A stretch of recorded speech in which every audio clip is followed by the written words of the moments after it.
Madame, Monsieur, bonjour. Dans le sommaire de ce journal, c'est le lieutenant de Verseau, Silifatou Bouhari, qui aura désormais la lourde mission de diriger le lycée militaire des jeunes filles général Mathieu Kérékou de Natitengou. Elle a officiellement pris service à l'occasion de la célébration des 25 ans de création de ce lycée, et ce, à la faveur d'une cérémonie présidée par le ministre délégué chargé de la Défense. Ensuite, les membres du sous-secteur de l'énergie procèdent à la validation des rapports provisoires pour l'élaboration de politiques et de stratégies de promotion du gaz au pétrole liquéfié au Bénin. C'est à l'occasion d'un atelier organisé par le ministère de l'énergie, de l'eau et des mines en collaboration avec la communauté économique des États de l'Afrique de l'Ouest. Et puis enfin, innovation, digitalisation et promotion du consommation local, ce sont les maîtres mots de la 4e édition du festival itinérant hybride Wanyini 229, officiellement lancé à Parakou. Un rendez-vous qui réunit producteurs, partenaires et autorités avec une ambition claire, offrir aux produits béninois une nouvelle visibilité. Et voilà pour vous le sommaire de cette édition. À nouveau bonjour et bienvenue. Si vous nous rejoignez, on parle sécurité. Le lycée militaire des jeunes filles, général Mathieu Kérékou de Natitengou, change de main. C'est le lieutenant de vaisseau, Silifatou Bouhari, qui aura désormais la lourde mission de diriger ce lycée. Elle a officiellement pris service à l'occasion de la célébration des 25 ans de création de ce lycée, et ce, à la faveur d'une cérémonie présidée par le ministre délégué chargé de la Défense en présence du haut commandement de l'armée béninoise. Alassane Aruna. Officiers, militaires du rang du lycée militaire de jeunes filles, général Mathieu Kérékou, de par le président de la République, chef suprême des armées, vous reconnaîtrez désormais pour votre chef, le lieutenant de vaisseau-major Silifatou Amanké Bouhari, ici présent.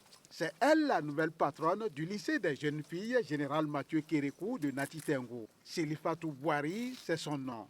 25 ans en arrière, enfant de troupe de la promotion 1 de cette école, la voilà aujourd'hui commandant en chef de ce lycée militaire qu'il a formé. Civilité protocolaire, Silifatou Bouhari, lieutenant de vaisseau-major, s'installe et commande.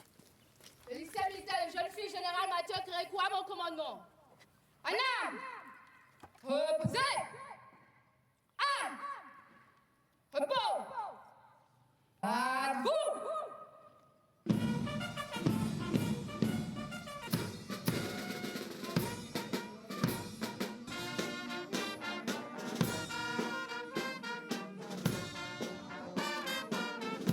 C'est un jour mémorable pour cet ancien enfant de troupe qui prend les rênes de l'institution qu'il a formée au moment où celle-ci célèbre les 25 ans de son existence. Et pour la confiance placée en elle par le haut commandement militaire, elle est bien consciente des défis à relever. J'exprime également toute ma gratitude au haut commandement militaire pour la confiance placée en moi afin de conduire cette école qui a tant donné à la nation. Je suis consciente des défis qui m'attendent et je puis vous assurer que je m'y consacrerai avec détermination, discipline et loyauté. Dans sa mission de promouvoir l'excellence au sein de cette école de formation militaire, le lieutenant de vaisseau-major peut d'ores et déjà compter sur la discipline et la loyauté de ses apprenants. À l'occasion de ce jubilé, nous réaffirmons notre volonté d'honorer cet héritage, de poursuivre la marche vers l'excellence et de mériter la confiance que vous placez en nous. Fort d'attributs aux nouveaux enfants de troupe de la 26e promotion qui viennent d'intégrer l'école et la pose symbolique de la première pierre pour la construction d'un forage d'eau offert par l'amicale des anciens enfants de troupe d'Afrique vont mettre un terme à cette cérémonie. Les membres du sous-secteur de l'énergie procèdent à la validation des rapports provisoires pour l'élaboration de politiques et de stratégies de promotion du gaz pétrole liquéfié au Bénin. C'est à l'occasion d'un atelier organisé par le ministère de l'énergie, de l'eau et des mines en collaboration justement avec la communauté économique des États de l'Afrique de l'Ouest, CEDEAO. Cette rencontre de 2 jours qui se tient du 24 au 26 novembre 2025 à Cotonou, elle va permettre justement de s'assurer que le contenu des rapports sont précis, complets et bien entendu alignés sur les objectifs de politique énergétique du gouvernement. Florence Bossa, Moufil Sabouran. L'assainissement du cadre institutionnel et réglementaire du sous-secteur énergétique et la distribution de façon équitable du gaz de pétrole liquéfié préoccupent le gouvernement. Les différentes parties prenantes du secteur énergétique au Bénin font ici des observations puis des suggestions. Ceci dans le but d'améliorer les rapports provisoires relatifs à l'élaboration d'une politique et d'une stratégie de promotion du gaz de pétrole liquéfié au Bénin. L'atelier de validation qui nous réunit aujourd'hui constitue donc une étape décisive. Cet atelier offre un cadre privilégié d'échange, d'analyse et de contributions techniques pour améliorer les documents proposés. Vos observations permettront de renforcer la pertinence de la politique et de la stratégie nationale afin de promouvoir un accès élargi au gaz butane dans le respect des normes de sécurité et de contribuer ainsi à la réduction de la pression sur nos forêts. Le gouvernement béninois est soutenu dans ses efforts d'approvisionnement en produits pétroliers par plusieurs organismes partenaires, notamment la communauté économique des États de l'Afrique de l'Ouest. Celle-ci réitère son engagement à continuer d'œuvrer aux côtés du Bénin. La Commission a pris l'initiative de mettre l'accent sur des actions concrètes avec un impact concret et rapide sur l'amélioration des conditions de vie de nos populations. C'est, je crois, la première forme de visibilité que nous puissions avoir. Impacter nos citoyens pour qu'ils puissent savoir que la CEDEAO travaille directement pour eux. Et c'est dans cette perspective que l'accès aux services énergétiques modernes, notamment les services d'électricité et de cuisson propre, sont inscrits au rang des priorités régionales. Cet atelier s'inscrit dans le cadre de la volonté du gouvernement de rendre accessible une énergie plus propre et abordable aux populations, ce qui répond à une demande énergétique croissante.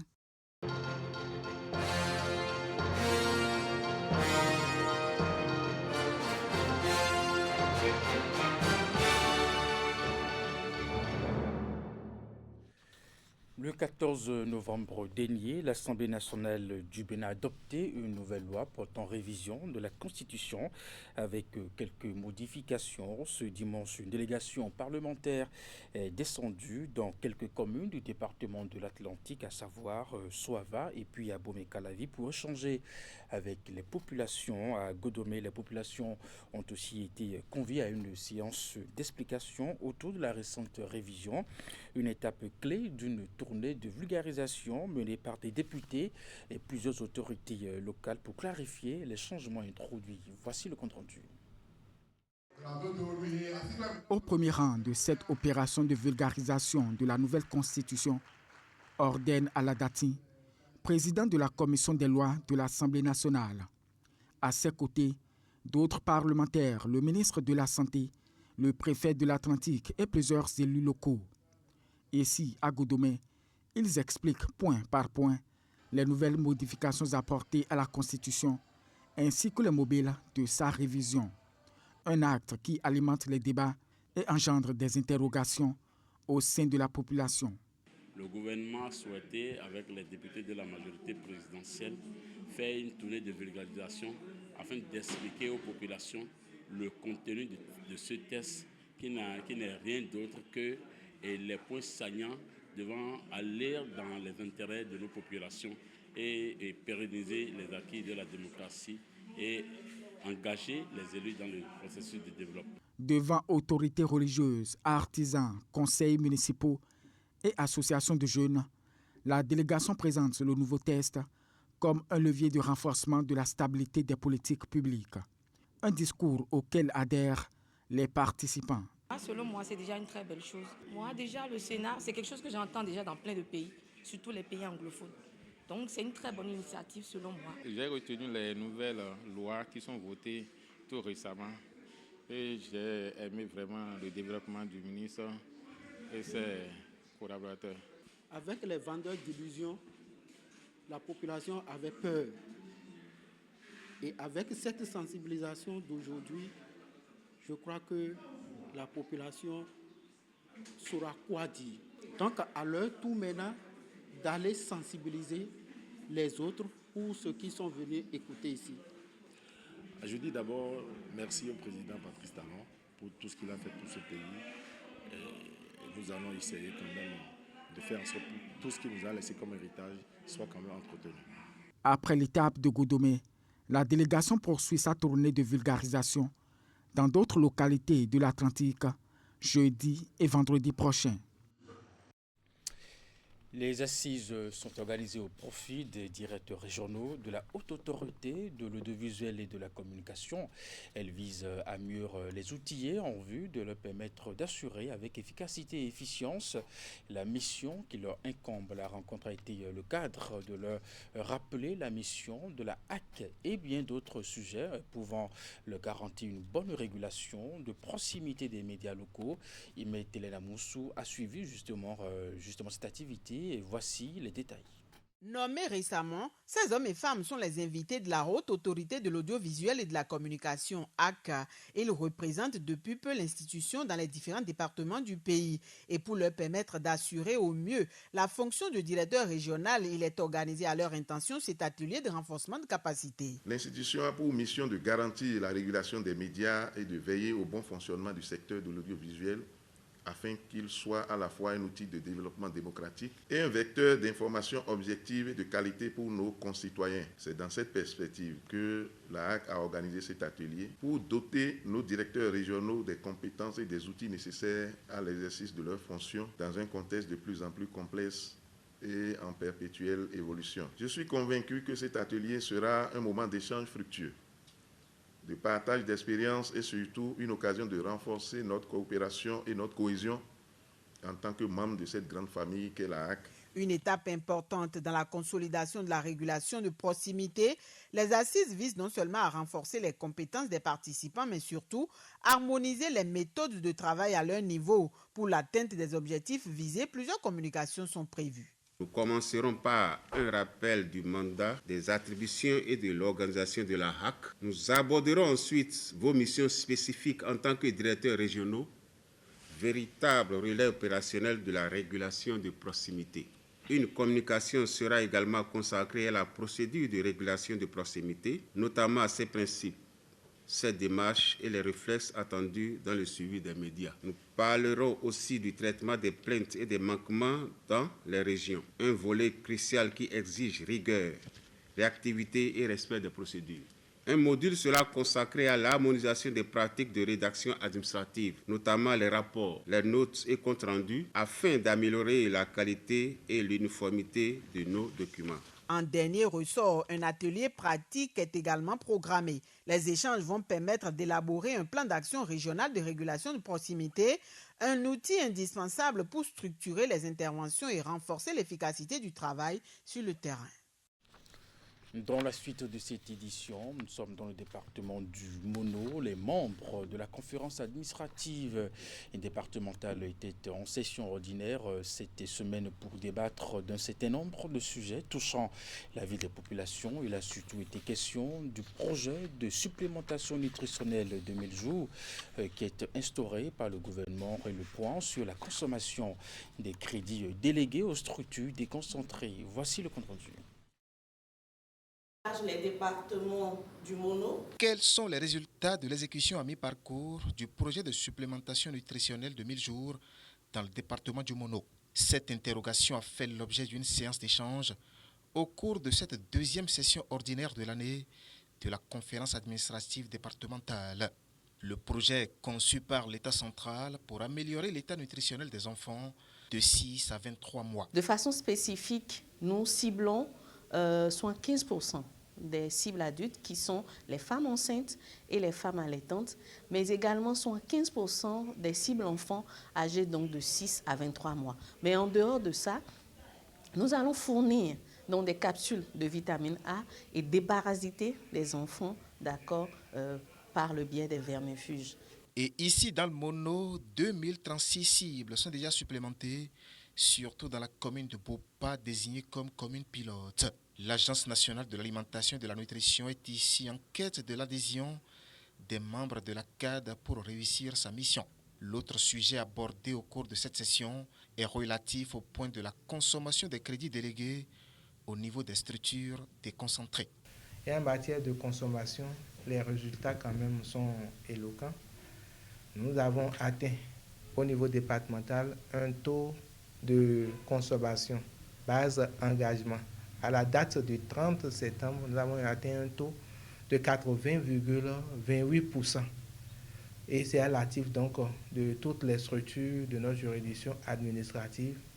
Nous les avons exhortés donc à donner encore le meilleur d'elles-mêmes pour qu'à la fin de l'année, nous puissions avoir un taux de consommation vraiment élevé. Un taux élevé de consommation pour éviter que les ressources retournent dans les caisses des partenaires techniques et financiers. Il a été enfin demandé aux structures d'élaborer à temps les rapports d'exécution des différentes activités menées au cours de l'année 2025. Et surtout, innovation, digitalisation et promotion du consommation local, ce sont les maîtres mots de la 4e édition du festival itinérant hybride Wanyi 229, officiellement lancé à Parakou. Un rendez-vous qui réunit justement producteurs, partenaires et autorités avec une ambition claire, offrir aux produits béninois une visibilité nouvelle aussi bien sur les stands physiques que justement dans une véritable vitrine numérique. Et pour cette édition, les organisateurs misent sur un format hybride inédit où chaque exposant dispose désormais de sa propre boutique en ligne, objectif élargi, les débouchés modernisés, les pratiques commerciales et conquérir le marché sous-régional. Les détails dans ce compte rendu. Pour cette 4e édition du festival itinérant hybride Wanyi 229, l'événement s'ouvre au numérique et mise plus que jamais sur l'innovation pour faire briller le consommé local. Entre ambition régionale, vitrine digitale et engagement renouvelé, producteurs, autorités et forains ont lancé les 3 jours d'activité dans un esprit résolument moderne. Cette année, nous avons démarré par une foire virtuelle où les opérateurs que vous êtes, chacun ici présent, dispose d'une boutique en ligne et vend son produit. On a eu en ligne des produits comme des béliers, des caprins, de la volaille, de la tomate, de tout ce que nous consommons. Des produits comme pain tissé sont exposés en ligne. Ça vous donne l'opportunité de présenter votre produit et de le vendre. C'est le moment pour moi de dire merci à tous les partenaires, de dire merci aux promoteurs et longue vie à la fois à Wanyi 229 et de rassurer les forains que si nous mettons tout ce que nous avons eu comme renforcement de capacité en œuvre, nous aurons beaucoup de visiteurs et nous allons faire beaucoup de chiffres d'affaires pendant et après la foire. Moment fort de la cérémonie, le directeur départemental du commerce et de l'industrie du Borgo Rufus Saré a été consacré grand ambassadeur du consommation local. Il a encouragé les producteurs à innover davantage et a rappelé l'engagement de son département qui met chaque année plus de 110 stands gratuits à disposition des exposants. Le consommation local est notre passion. Et promouvoir le consommation local, c'est une folie pour nous. Et qui fait que chaque année, nous travaillons aux côtés des entreprises pour accroître la visibilité de nos entreprises qui osent. Nous allons, aux côtés de la direction départementale de commerce et de l'industrie, accompagner ces entreprises à non seulement avoir les produits de qualité, mais aussi à pouvoir accéder facilement au marché. Le festival Wanyi 229 se poursuit jusqu'au 23 novembre à Parakou, avant de prendre la route de Cotonou du 28 au 30 novembre, toujours porté par la même dynamique, innover, valoriser et faire rayonner le savoir-faire béninois. On termine ce journal par le cinéma. Cotonou a accueilli ce dimanche l'avant-première du film d'action titré Three Gold Dishes, un film d'action panafricain réalisé par le Nigérian Assoulf Oluseyi avec comme producteur exécutif l'artiste nigérien Burna Boy. Après justement Londres et Lagos, c'est Cotonou qui a accueilli la toute première en Afrique qui lance officiellement le film dans les pays francophones. L'avant-première s'est déroulée au Palais des Congrès de Cotonou. Voici les images. Voici les premières personnes au Bénin qui ont eu le privilège de regarder en intégralité le film panafricain Three Gold Dishes. Un thriller qui raconte l'histoire de la vengeance de 3 jeunes filles qui ont survécu au trafic humain dans leur adolescence. L'avant-première de Cotonou permet ici à des centaines de Béninois et autres nationalités résidant au Bénin de suivre en exclusivité ce film, découvrir l'histoire passionnante et surtout le message qu'il véhicule. And 3 Cold Dishes is an honor to the story that Benin holds. It's a honor to the talents that Benin holds. And I just want to say thank you to all the collaborators that we had on the journey of 3 Cold Dishes. This is the biggest West African film. Ces curieux de l'industrie de l'écran qui ont effectué le déplacement du Palais des Congrès ce dimanche ont eu droit à un long métrage panafricain dans lequel les acteurs nigériens, ivoiriens, sénégalais et béninois ont joué des rôles clés. L'autre facette de cette première projection reste la culture et les atouts touristiques du Bénin qui paraissent dans ce film, tourné dans 4 pays de l'Afrique de l'Ouest et à 60% au Bénin. Les industries de l'écran constituent un pilier central de la politique culturelle du Bénin et nous avons envie d'attirer des productions de cette nature au Bénin, que le Bénin serve de terre de tournage pour des films importants. Cela permettra de révéler le potentiel du Bénin en la matière. 2h05, c'est le temps que ces curieux ont passé à déguster ces 3 plats froids. C'est un bon film que j'ai aimé. Jeu d'acteurs et les équipes, ils ont bien travaillé, j'ai aimé. C'était incroyable, ils n'auraient pas pu choisir de meilleurs acteurs. Les acteurs étaient incroyables dans leur rôle, les producteurs ont assuré la réalisation et puis le fait de traverser plusieurs pays, c'était vraiment incroyable. Moi j'ai adoré. Il y a la thématique qui intéresse parce que la question du trafic des jeunes femmes est une question qu'il faudrait bien aborder dans les films. Ils l'ont fait, ça va permettre de pousser la réflexion et de trouver comment arrêter le fléau. C'est un très beau film qu'il faut regarder. Cette soirée dédiée à l'avant-première de 3 Cold Dishes à Cotonou marque le lancement de la sortie officielle du film dans tous les cinémas des pays francophones. Il sera disponible en salle à partir du 28 novembre 2021.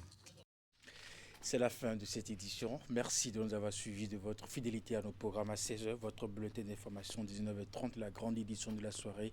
Et juste après votre émission, il faut continuer. Portez-vous bien et à très bientôt.